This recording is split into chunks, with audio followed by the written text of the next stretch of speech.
I wish that it was against the law to have a gun in the city of Chicago. I really don't go outside. Just scared. Or is they gonna shoot me or stab me? Our generation is like messed up. And every day I walk out of my house going to school, I'm in fear of what can happen to me, not knowing if I'm gonna make it back home or not.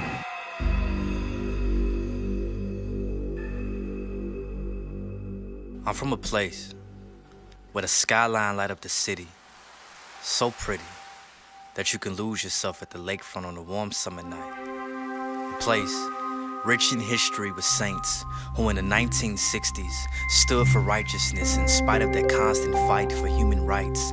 They would allow God's word to ignite a light, and our inner city churches would shine bright in the midst of dark racial hatred.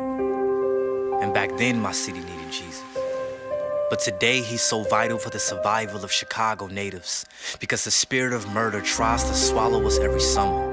And every winter the blood of adolescents stains the snow. In Chicago, politicians are crooked like baseball caps that sit on the heads of our young black males who don't think before they act. So they attack and ask questions later while laying on their backs in prison cells. That ceiling is the only thing our system gives them to look up to.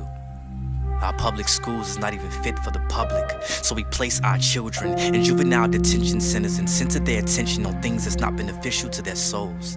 When will we let go of the old and realize Jesus wants to do a new work in Chicago? And I know the whole world is in desperate need of him. But as a citizen of the Windy City, I've seen too many lives blown away, but not by the wind, but with illegal weapons placed in the hands of men with hearts of stone. I've seen so many of our mothers neglect our daughters, while our sons inspire to be modern-day Al Capones, cause street corners is like war zones in my hometown. There were 36 murders in one weekend.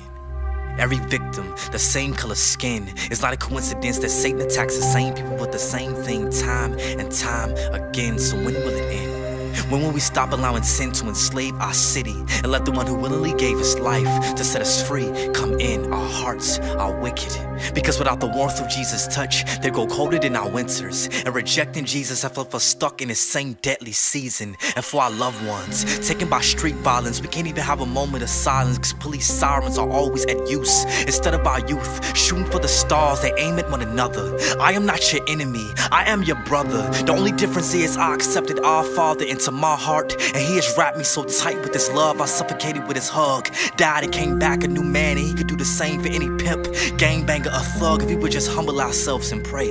So Jesus can bind these satanic forces, forcing themselves on our children, where young orphan girls keep having abortions, killing our future, because nobody offered them life in the past. See, nobody offers them Christ in the present. Nobody talks about the promise of heaven while hell study enlarges itself. It's sad. It's sad to see so many young black boys that think they're fatherless when their father sent his only begotten son to offer them this awesome gift of salvation.